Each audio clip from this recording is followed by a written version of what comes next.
Nar from Narfsounds here. Welcome to the tutorial and walkthrough for All Night Long by Lionel Richie. Now, the sounds here are also described in the performance notes at the bottom of this video. So it's a summary of what I'll be talking about today. So just refer to that if you want a quick reference on how the sound is set up.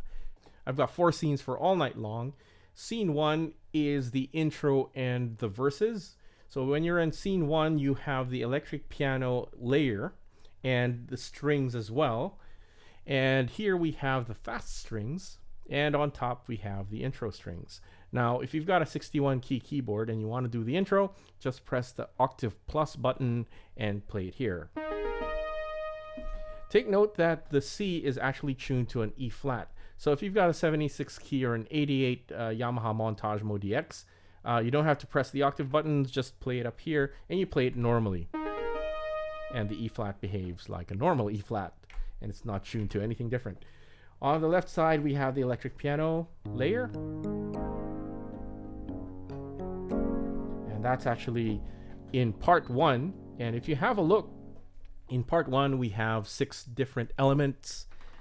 In element 1, it's synth. And on element 4 and elements 4 and 5, I have EPs. Element 6 is this percussive layer. That sounds actually pretty distinct in the original recording, but in a live situation, I don't know if that's going to be used much. But you can raise it if you want to. And that's what it sounds like. And on this version, it's just a bit more subtle. On parts 2 and 3, we have this digital layer. And that's brought in by the modulation wheel, as you see in the demo. And that comes in when Lionel Richie goes, "Let the music play on," and then you turn that on. And you can leave it on or you can put it halfway throughout the song. It just adds that thickness to the sound. And on part 2, still in scene 1, we have the strings layer that's brought in using the super knob or the motion sequence trigger or a pedal that's connected to the super knob. So this strings layer, if you go halfway with your super knob, you get tremolo strings. And that's also what you get when you press the motion trigger. Comes in and fades out. Right? And that's how it behaves throughout the song anyway. But if you go beyond the midpoint, you get your ensemble strings. And it's just straight. It doesn't do the tremolo. And if you go beyond that even further to the maximum position, you get the octave strings. On this part of the keyboard, we have the fast synths. And that's the intro riff.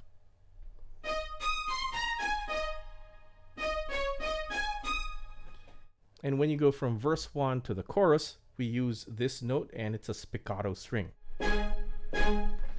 When we go from verse 2, chorus 2, we use the higher note, which is a glissando string or a disco string. When you go to scene 2, you still have your electric piano and strings layer, and that electric piano and strings layer actually remain on throughout the song. You can see here that no matter which scene you choose, parts 1 and 2 are on throughout. So when we go to scene 2, this adds a bell layer.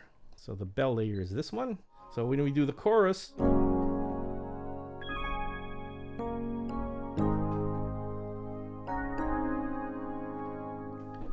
when you're playing the second chorus, you can turn on the super knob up here, and we're playing the synth brass still on scene 2.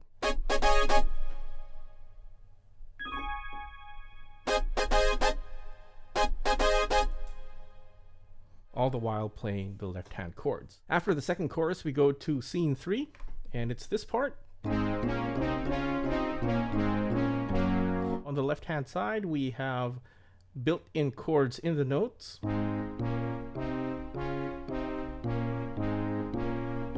that just makes it easier to play, and you don't have to shift your chords with your left hand while doing that riff. And on this side of the keyboard, we have that riff.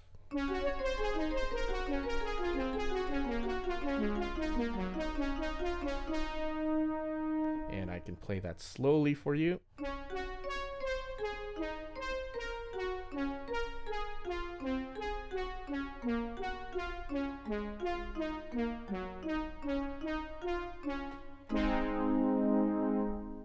can also do that figure in the beginning with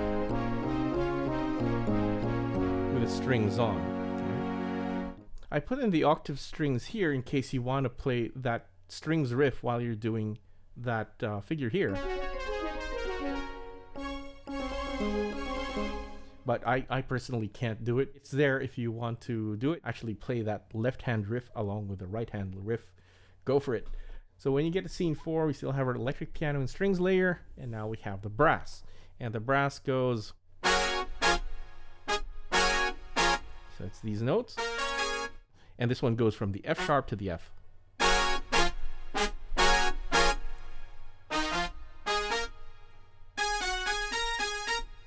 And second figure.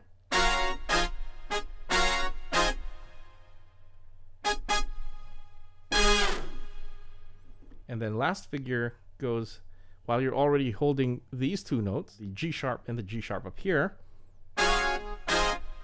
So this is the movement while holding that down.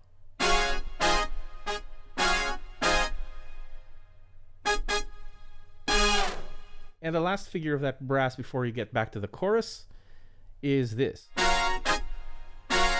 In my demo, I did it one-handed because I was preparing to go back to scene 1. And in scene 1, it's that strings riff.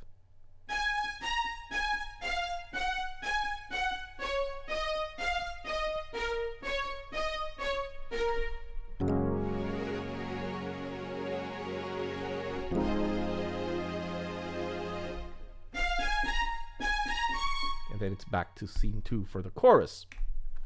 So when you're doing the brass tabs, that takes a bit more force. And if you've got a MODX 6 or a MODX 7, you might have to change the velocity settings of your keyboard. That's because it's set to 120 velocity, and some MODX 6s and 7s can't reach that velocity. So if that's the case on your keyboard, just go to Utility and go to Settings and change the velocity curve from normal to soft. And on my montage, I've actually gone ahead and put it to soft. So it's easier to trigger those hard samples.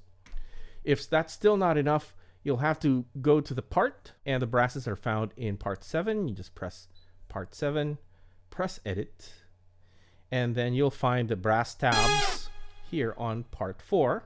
And you can see that the velocity limit is set to 120. And you can just lower that value and resave the performance. Just make sure that you have scene 1 selected when you store it and save it as a user performance. So after the third chorus, you can play the marimba instrumental, and that's again found in scene 3. Now scene 3, we were doing this originally, but if you turn on the arpeggiator and press assign 1, that cancels out that synth brass and replaces it with a marimba that's played using the arpeggio.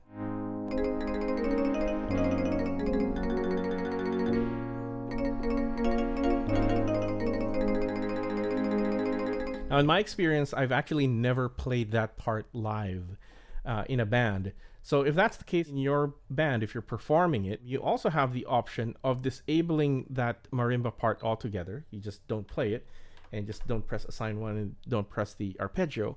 And instead, if you want to have the percussion loop that goes throughout the song, so shut off the arpeggio for part 6 and turn on arpeggio for part 8. And turn on the arpeggiator, and that will give you the percussion loop. And of course, you're going to have to turn on part 8 for all of the scenes. To do that, we go to Scene Setup. We go to Keyboard Control and turn it on. So that's part 8. We've turned on Keyboard Control. I've got Keyboard Control there. And go to Scene 1 and do it again for that. Scene 2, do it there. Scene 3. And scene 4, turn on keyboard control for part 8. Also, in all of the scenes, we go to the arpeggiator and turn it on for Art Master. Scene 1, scene 2, scene 3, and scene 4, turn on ARP and turn on Art Master. And so that turns that button on, and you get that beat. and that just plays throughout the song, no matter which scene you go through. And then you save your performance on scene 1, if that's how you want this to be set up. Do that if you're not playing the marimba part and would prefer to have the percussion part done by the keyboard. But normally this is the job of the drummer anyways, but it's there in case you do want it. We're now back to scene 4, and we're playing the ending brasses, and this is how they go.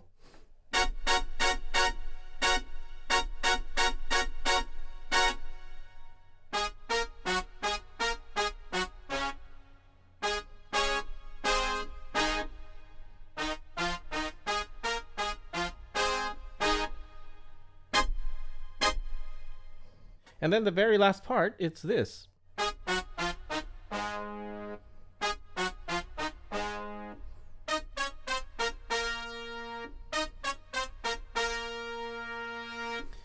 And there you have it. Those are the sounds that I use, and that's how I play All Night Long by Lionel Richie. Thanks for watching. We'll see you. Bye.